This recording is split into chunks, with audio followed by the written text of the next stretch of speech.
Assalamualaikum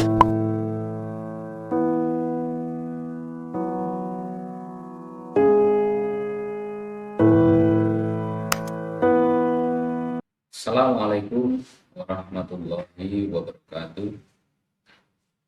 Innal hamdalillah nahmaduhu wa nasta'inuhu wa nastaghfiruh wa na'udzu billahi min shururi anfusina wa min sayyiati a'malina. May yahdihillahu fala mudilla lahu wa may yudlil fala hadiya lahu. Asyhadu an la ilaha illallah wa asyhadu anna Muhammadan abduhu wa rasuluh.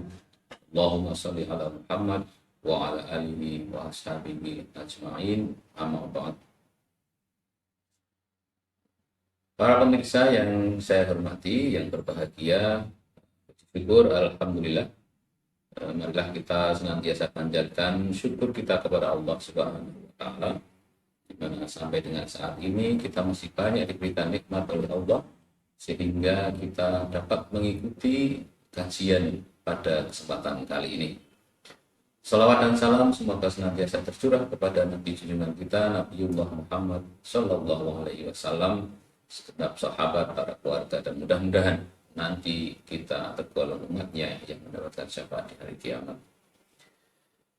Para pemirsa yang saya hormati, yang berbahagia, puji syukur alhamdulillah kembali. Akhirnya kesempatan kali ini kita telah bisa memasuki bulan Ramadan, bulan yang penuh dengan rahmat, bulan yang penuh barokah, dan bulan yang penuh dengan ampunan dari Allah Subhanahu. Bulan di mana pada saat itu setan-setan dibelenggu, pintu surga dibuka lebar-lebar, pintu neraka ditutup rapat-rapat, dan selain itu juga banyak keutamaan yang bisa kita raih di dalam bulan Ramadan. Di malam-malamnya jika kita istiqomah untuk menegakkan ibadah di malam harinya, insya Allah kita akan mendapatkan ampunan dari Allah Subhanahu wa taala. Menunjukkan begitu banyaknya anugerah, begitu banyaknya nikmat, begitu banyaknya keutamaan yang ada di bulan Ramadan. Maka dengan adanya kemuliaan di bulan Ramadan itu, sungguh amat beruntunglah apabila ada orang yang mampu untuk memanfaatkan waktu, mengoptimalkan usahanya, serta bersungguh-sungguh beramal soleh selama berada di bulan Ramadan. Pemirsa yang saya hormati, yang berbahagia, meskipun dengan segala kenikmatan, segala kemuliaan bulan Ramadan itu, tetapi tetap saja ada ternyata orang-orang yang bisa mengalami kerugian ketika dia berada di bulan Ramadan yang seperti saat ini. Rasulullah Shallallahu Alaihi Wasallam pernah bersabda, warogima angku rajulin dakhala alaihi Ramadan tsumman salakha qabla ayyul farolah, yang artinya, dan merugilah seseorang di mana ia bertemu dengan bulan Ramadan, kemudian Ramadan itu berlalu, ia belum mendapatkan ampunan dari Allah Subhanahu wa taala. Hadis riwayat At-Tirmidzi. Dalam sebuah riwayat yang lain, Rasulullah Shallallahu Alaihi Wasallam juga pernah bersabda, ini saya kutip terjemahannya saja, dari Anas bin Malik radhiyallahu anhu, bahwasanya Rasulullah Shallallahu Alaihi Wasallam pernah sedang menaiki mimbarnya. Di anak tangga yang pertama Nabi mengucapkan amin, lalu di anak tangga yang kedua beliau juga mengucapkan amin. Demikian pula di anak tangga yang ketiga beliau pun mengucapkan amin. Kemudian Nabi Shallallahu Alaihi Wasallam duduk di atas mimbar, kemudian para sahabat bertanya, ya Rasulullah, apa yang menyebabkan Anda mengucapkan amin? Beliau menjawab, Jibril datang kepadaku, lalu berkata, wahai Muhammad, merugilah seseorang ketika namamu disebut di hadapannya, ia tidak membaca sholawat kepadamu. Lalu aku jawab, amin. Jibril berkata lagi, wahai Muhammad, merugilah seseorang, ia bertemu dengan kedua orang tuanya, namun tidak masuk ke surga. Lalu aku berkata amin. Kemudian Jibril berkata lagi, wahai Muhammad, merugilah seseorang yang bertemu dengan Ramadan, namun belum diampuni dosa-dosanya. Aku mengucapkan amin. Hadis riwayat Al-Bazzar. Dalam sebuah hadis yang kami sebutkan di atas, ada sebuah ungkapan yaitu rogiba angfu, yang secara literal, secara kata-kata artinya adalah, arti katanya adalah hidungnya menempel di tanah. Adalah sebuah kiasan untuk menunjukkan puncak kehinaan ataupun kerendahan seseorang. Karena ia tidak menggunakan kesempatan di bulan Ramadan ini sebaik-baiknya.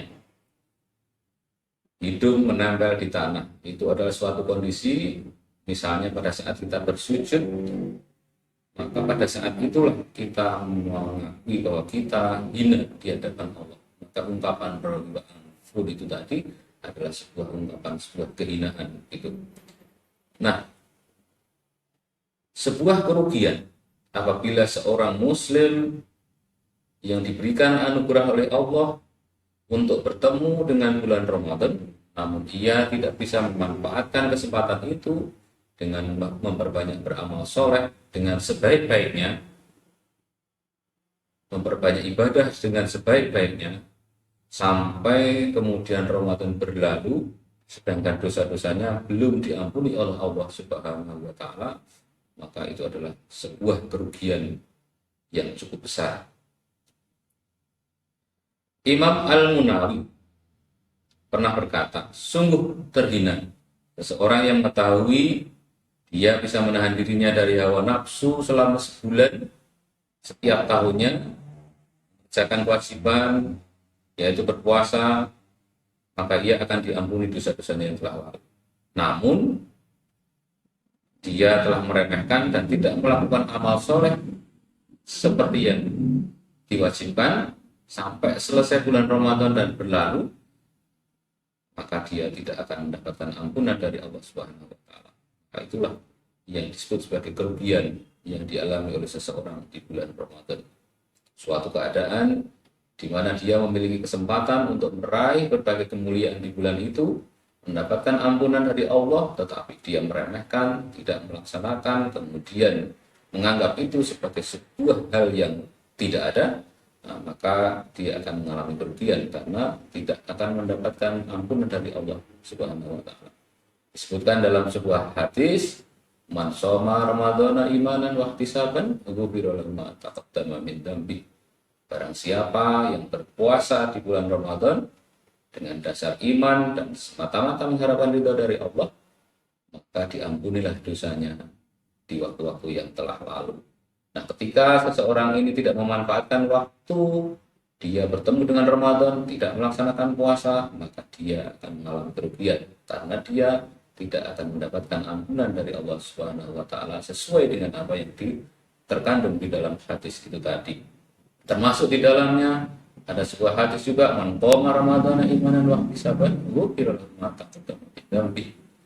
Jika seseorang mau menghidupkan malam-malam bulan Ramadan dengan ibadah, maka dia akan mendapatkan ampunan dari Allah Subhanahu wa Ta'ala dosa-dosa yang telah. Nah, itulah makanya ketika seseorang tidak bisa memanfaatkan momen Ramadan, tidak bisa memanfaatkan karunia yang telah dia terima dari Allah Subhanahu wa Ta'ala berupa dipertemukannya dia dengan bulan Ramadan, maka jika itu tidak bisa dimanfaatkan, maka dia akan mengalami kerugian dengan catatan itu tadi, karena dia tidak mendapatkan ampunan dari Allah Subhanahu wa Ta'ala. Yang tadi kami sebutkan bahwa seseorang mengalami kerugian ketika dia sampai di bulan Ramadan, sampai kemudian Ramadan berlalu, tapi dia tidak mendapatkan ampunan dari Allah Subhanahu wa Ta'ala. Nah, itulah yang disebutkan di dalam hadis ini adalah sebuah kerugian. Para pemirsa yang berbahagia yang saya hormati, begitulah sekiranya apa yang bisa saya sampaikan pada kesempatan kali ini. Mudah-mudahan dari yang sedikit ini bisa menggugah kita untuk bisa memanfaatkan waktu Ramadan pada tahun ini dengan sebaik-baiknya, supaya kita nanti tidak tergolong menjadi orang yang rugi. Orang yang rugi di bulan Ramadan ini adalah orang yang tidak bisa memanfaatkan momen-momen bulan Ramadan untuk melaksanakan ibadah, untuk berbuat baik, untuk berpuasa, untuk menghidupkan malam-malamnya, sehingga ketika Ramadan itu sudah berlalu, kita tidak mendapatkan ampunan dari Allah Subhanahu wa taala, itulah kita adalah orang-orang yang dinyatakan mendapatkan kerugian. Demikian pemirsa yang bisa mengikuti kajian pada kesempatan kali ini. Mudah-mudahan bermanfaat apa yang saya sampaikan pada kesempatan kali ini. Mohon maaf apabila ada kata-kata yang mungkin kurang baik atau kurang berkenan. Terima kasih atas segala perhatiannya. Saya akhiri sampai di sini. Wabillahi taufiq wal hidayah wa biridha wal inayah. Wassalamualaikum warahmatullahi wabarakatuh.